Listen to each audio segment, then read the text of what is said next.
This is Something Rhymes with Purple. My name is Gyles Brandreth, and I'm sitting in the kitchen of my friend, the lexicographer, Susie Dent. Lovely to be with you again, Susie, and thank you very much, if I may say so, for these delicious, chewy and sweet mini flapjack bites. You're very welcome. Susie and I, when we meet, we usually talk about life, about love. We often talk about sex, because talking about it is all we're able to do. We very rarely talk about the weather. I know, which that is great intriguing. British subject. I'm just glancing at your lovely garden here. There's sun and there's wind. It's very windy. I brought my umbrella today. The rain. Yes, the rain and sunshine mix. You know what the lovely is South African saying for that is? What And is it? nobody knows where it comes from. But if it's raining and it's sunny, there might be a rainbow in the sky. It's called a monkey's wedding. A monkey's wedding. Isn't that great? You know the poem. The rain, it raineth every day upon the just and unjust fella, but more upon the just, because the unjust hath the just's umbrella. Wow, that's a mouthful. Now, I'm wanting some phrases to do with the weather, and I want you to, if you don't mind, if it's not too boring to talk about the weather. I quite like talking about the weather. People do talk about the British people talk about the weather. I don't know if other people do. No, we do, but I think that's partly because of our geographical position, in that it's often freezing, and there's so many words up and down the country for being cold. Such as? So, would you say nesh? Feeling a bit nesh? No, I wouldn't, but I've heard it. Where's it come from?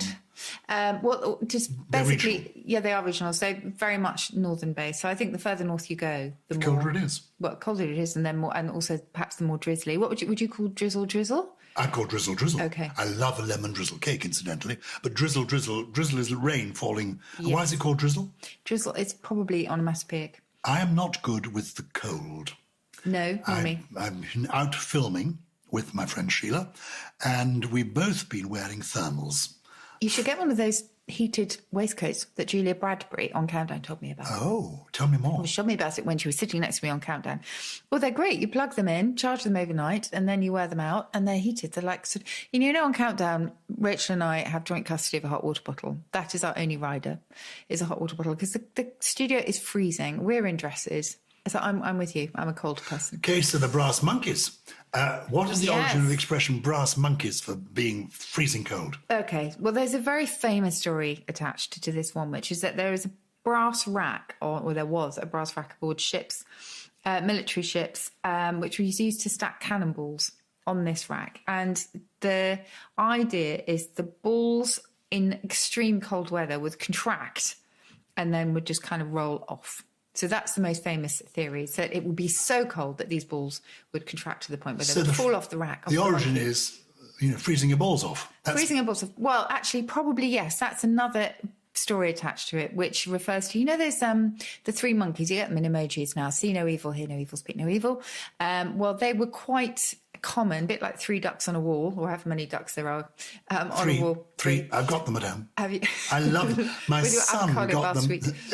Yes, absolutely. I have nothing wrong with avocado. The course B-Day not. is Oh, the avocado B-Day. coloured. The B-Day. But we have got the three ducks flying up the wall because my son, many years ago, went to a fair and spent a fortune on the shooting range until he got all three ducks. And we have them And then he there with presented them pride. with- oh, fantastic. But I rather like that sort of thing. I like well, ducks you might- flying up the wall. I like garden gnomes. Okay, well, Go you on. might like these three monkeys then, because Yes. the idea is that they were there, they would be sitting on the mantelpiece as ornaments, and it would be so cold, perhaps, that it would freeze their balls off. That's the other theory. What No. about being on cloud nine? Yes, just to have to interject here that a cloud was originally a rock, because it goes back to the Old English clod. So it's actually linked to a clod of earth. And because of the appearance of clouds, they look like sort of little mountains in the sky. It was applied to what we see up there. So clouds are clods in the sky, rocks in the sky, because the Latin word is nimbus, isn't it? It is. And that occurs in lots of words if you're a geographer. and know about Cumulonimbus, these things. etc. Yes. So nimbus is the Latin word for cloud, but Yes. the word cloud means a rock. And the old word was welkin. Oh, well, I welkin. thought welkin was the world, the top of the world. Yes, it's the heavens as well. So that was kind of then transferred to the expanse above us, but they were called welkins. And to end up on cloud nine is to Cloud be in nine. heaven, I suppose, on the way to heaven. Yes. So it was really popularised by a radio show in the early 50s in America called The Johnny Dollar Show. And the hero was a fictional insurance investigator, and he kept getting into scrapes, essentially. And every time he was knocked unconscious, he was transported to Cloud 9, and he would recover on Cloud 9. But obviously, he was picking up on something that was already there in the language. But the 9 is probably a little bit random, because there was also cloud 8, where it was defined in one work, this in the 1930s, as if you're on cloud 8, you were befuddled on account of drinking too much liquor. And there was also cloud 7, which was thought to be the nearest to heaven. Oh. So there were lots of different that's clouds. kind of rhyming things. So it's a bit I'm like on Dress to cloud the 7. Nines. You asked me about Dress to the Nines in a previous podcast. I think, to be honest, the number may not be too important in this. I mean, some say it's from the International Cloud Atlas from the 1890s, and cloud 9, it's said, was a cumulonimbus, that kind of towering, fluffy mass in the sky that looks a bit like a cushion. So you would go up there. But again, the jury's out. I think it's just more likely that the number is there. The weather has come into our language in all sorts of ways. One swallow doesn't make a summer. Yes, I meant to look up and see. It's been around for years. I mean, it means probably what it says, Oh, doesn't exactly. it? I mean, you expect swallows to arrive in the summer, and if one comes, doesn't mean to say there is summer automatically going to be there. Yeah, exactly. I don't think it's any more important than that. I'm just looking to see how old it is. Proverb. I remember a story. 1539, and it's from a Greek proverb. So really ancient, this one. And it says here in the 1539, sorry to interrupt, it is not one swallow that bringeth in summer. It is not one good quality that maketh a man good. In other words, one good quality doesn't make you incredibly virtuous. Red sky at night, another thing, that's a proverb, goes back to 1425. And it's based on something that was in the Bible. So you'll find it in King James's Bible. When it is evening, you say it will be fair weather, for the sky is red. And in the morning, it will be foul weather today, for the sky is red and lowering. Yes, these are sort of proverbial, aren't they? Yeah, but absolutely. there are other expressions like, oh, he was 3 sheets to the wind, that uses the weather, but actually is just an expression. What does 3 sheets to the wind mean? It means drunk, doesn't it? It does. Oh, where does that come from? Nautical again? Yes, it goes back to ships, you're absolutely right. And the sails on board a ship are controlled by ropes that are known as sheets, and they're fixed to the lower corners of the sails to keep them in place relative to the wind. And if the sheets come loose, they flap about loosely, and they can become completely out of control. So a little bit like a stumbling drunk is the idea. 3 sheets to the wind. Yes. I've been to the Windy City, which is Chicago. Yes. Chicago. I think Media City, I have to say, in Salford should be the Windy City. I mean, you cannot move if you go around the corner into the wind. It's extraordinary. And that's called the Windy City simply because it is windy. Absolutely. It is. I have a great weather word for you. Yes. It's one of my favourite words of all time. And it's simply a thunderplump. Who? A thunderplump. A thunderplump. Thunderplump is simply really heavy, fat raindrops accompanied by thunder. Isn't that great? I know a euphemism for a toilet used to be a thunder box, Yes. but that's a different story altogether. That's very different. Thunder drops are those drops of rain, those sort of heavy. That's nice, because when you said thunder raindrops. drop, I thought of thunder box. I'm not liking where this is going. No, and moving swiftly on, we also have thunder snow, which is a new kind of weather description, isn't it? Which is really strange phenomenon where you have heavy snowfall accompanied by a thunderstorm, which is really unusual. Well, that's called thunder snow. But talking of weather forecasts, I find those really interesting because it's weatherese is as full of kind of linguistic inflation, if you like. So, a bit of hyperbole as anything else. Have you noticed this? So we'll say we're in for a lot of weather this week. What I've noticed is that as soon as they begin the weather, something in my brain switches off. Oh. And I watch it on television. I listen to it. The shipping forecast I love because it's like poetry. Yeah. But the weather, sort of 5 to 6 on the TV or on the radio late at night, they begin it and they burble away and they talk about these weather fronts moving from here to there and they lose me almost instantly. Okay. They give me too much It's information. not the same kind of comfort blanket as Why does that happen to one? How can you I turn think off? sometimes their language is quite strange. So an outbreak is quite strange. Outbreaks of rains. Outbreak is quite strange, isn't it? Doesn't sound. And also, sunshine may develop. Seems a bit odd. But I think they're using technical terms that actually mean something to them. Possibly. I met a weather. I mean, they are extraordinary, what they can remember, because they have no script when they're looking to camera. Oh, and they really? also don't have a real map behind them, do they? No, they're But just a green screen. people don't know this. My wife is convinced they've got a real map because they really seem to be pointing to the Yes. Isle of Man at the right moment. But they're in not. fact, it's a blue screen or a green screen, isn't it, behind Yeah, them? yeah. But maybe they can see it out of the corner of their eye on a television On screen. monitor, possibly, but it is extraordinary how they remember it. And of course, they are, proper meteorologists. So we mustn't diss them, but I think the language is quite funny. And they talk about the wet stuff and the white stuff if they want to get really. I thought that was drug street. dealers. I'd like some white stuff. And storms take aim or packing a punch, that kind of thing. I found it quite interesting, the language of weather. Packing a punch. If the wind or a storm's going to be packing a punch this week. That's probably quite North American, but you hear that sometimes. I knew a boxer who used to tell jokes. They always packed a punch.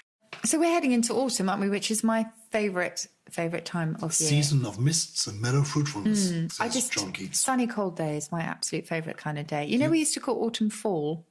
We did, yes. It's not American in origin. Complaints about the American. Jo Brand, I remember, famously said, what?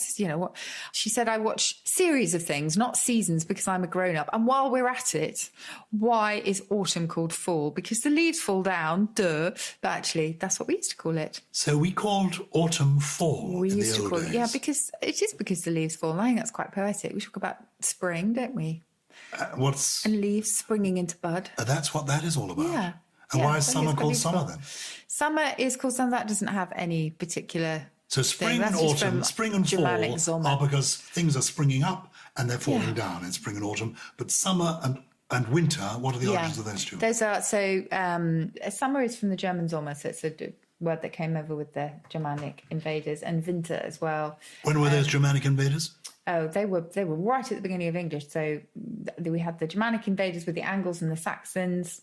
Coming over with their language. I mean, remember that we are a complete mismatch. Yeah, so winter is got cognates, as we call them, or similar words in Scandinavian, Icelandic, German, you name it. So nothing to do with actual weather phenomena. Now, there are differences between our language and the American language, and I'm reminded of that because we've had some interesting correspondence this week. Yes. Logan Watkins sends us salutations from Louisiana. Simple question. Why do we in America say Z and most, if not all, of the other English-speaking nations say Z? Sincerely, Logan. P.S., and I'm not inventing this, Susie, P.S., Susie is my current brain crush. Oh, thank you, Logan. I always say that Arsene Wenger is my brain crush. That's very kind of you. So, why do Americans say Z and we say Z?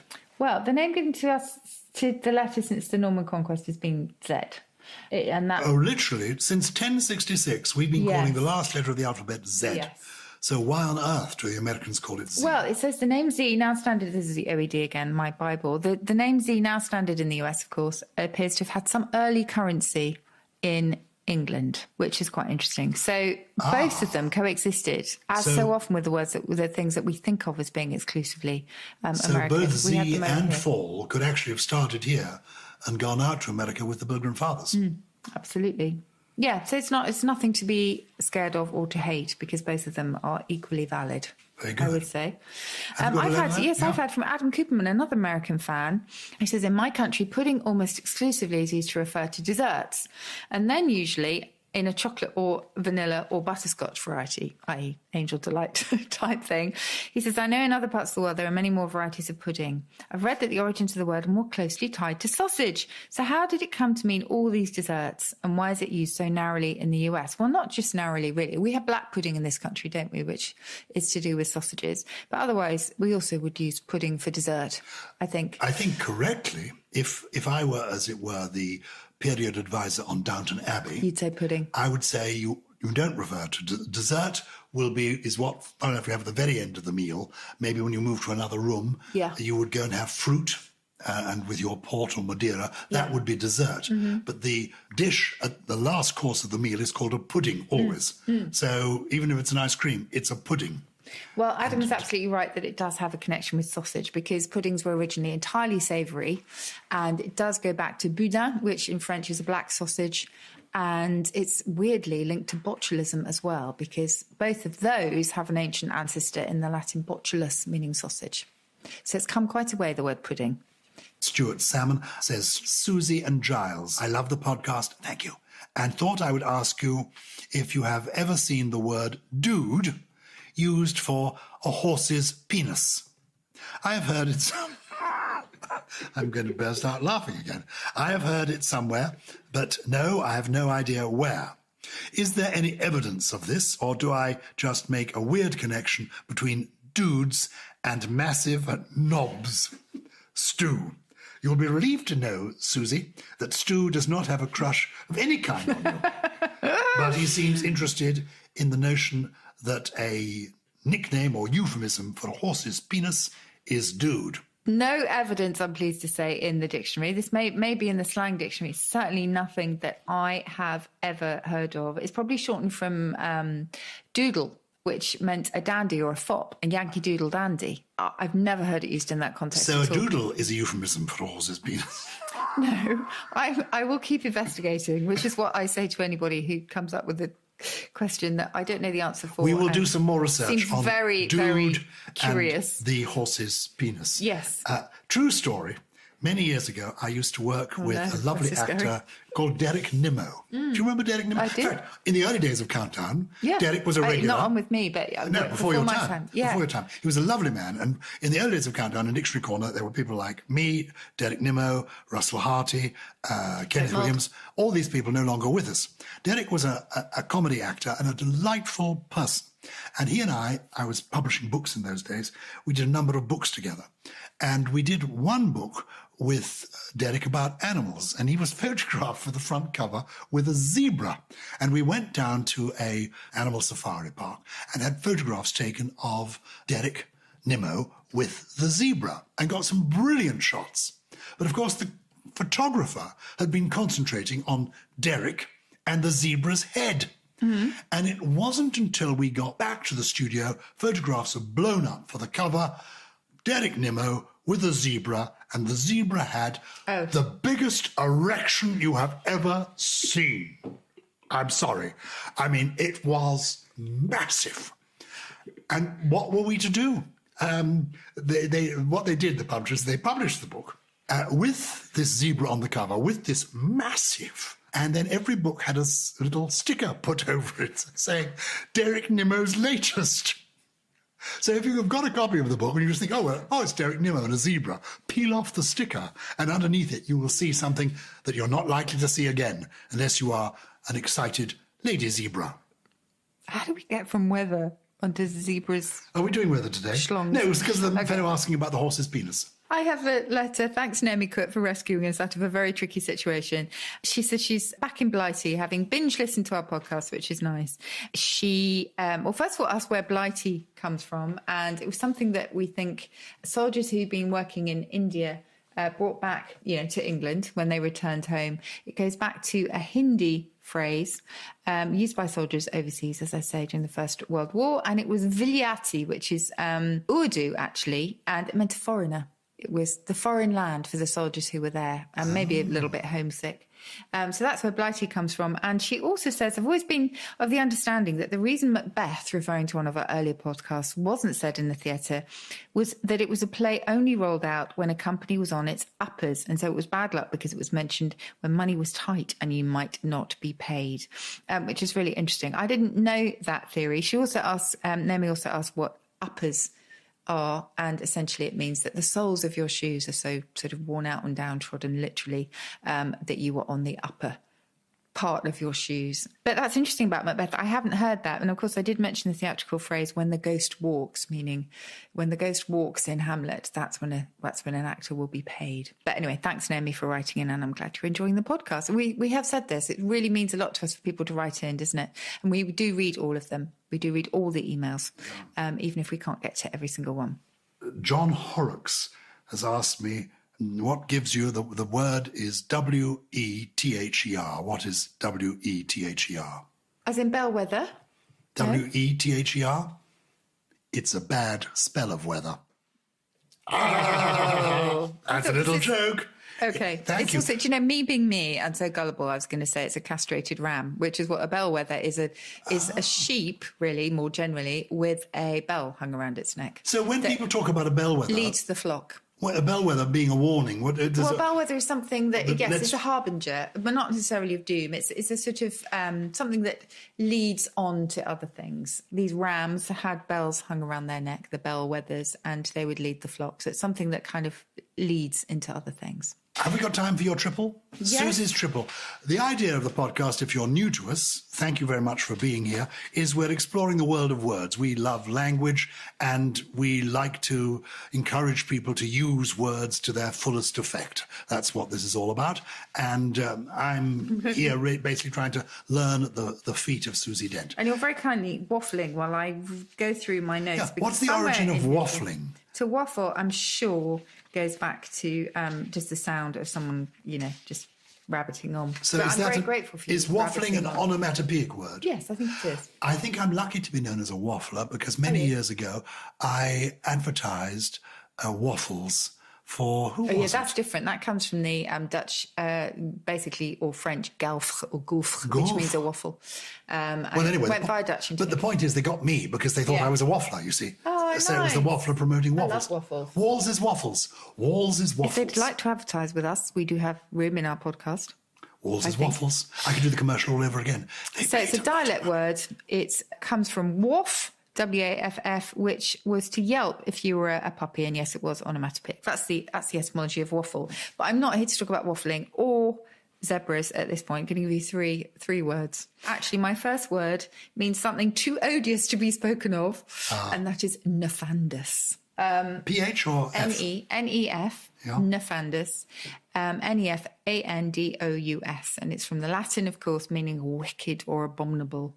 Speaking of that zebra again, unfortunately, it might have had only one talent in life. That might have been it, in which case it was monodynamic. Can I say, if you see this picture, you'll feel monodynamic is what that word, actually, it is nefandous. The picture is nefandous. And what the zebra was up to was indeed monodynamic. Yes. Yeah. Having one talent only. And it was quite a talent because the photo session must have lasted an hour. And all the pictures had this huge erection. It's amazing. It's obviously stayed with you for a long time, this does. What you might need at the end of this podcast, a friend to go to the pub with and to forget about it all. And that would be a pot panion. A companion that goes down to the pub with you is a pot panion. A pot, because you're sharing a pot together. Yes. A pot being like a pint of beer. Yes. It sounds like a modern blend, but actually it's pot quite panion. old. A pot panion. That's curiously, it's like what we call portmanteau words, where two words are put into one. Exactly. But does it predate 1580. Wow. So they've had portmanteau words since the 1580s. Yes, they've been around for a long time. Pot panion. Well, look, you are my pot panion. We might go down to the local for a pint. Let's do that. You can have shandy. I'll have my usual ginger beer. Okay. And I hope you'll join us again next week. We usually come on air every Tuesday, but you can pop in at any time. And there are a couple of dozen back numbers, so feel free to listen to us in the past. If you enjoyed us, review us, or rate us to help spread the word. If you've got a question you'd like to answer, you'd just like to get in touch, you can email us at purple@somethingelse.com. If you have pictures of your animals in a state of arousal, do not send them in. Do not send them in. This is not that kind of a podcast. I feel like we've only skirted we've touched the surface of weather. So if anybody has any weather words that they particularly hate or love, please also send those in so that we can add those to the list. Something Rhymes with Purple is a Something Else production produced by Paul Smith with additional production from Lawrence Bassett, Steve Ackerman and Gully. Gully? Oh, he's over there. He's Googling zebra. It's Z-E. Zebra is Z, not Z. Oh, well, anyway, look at him.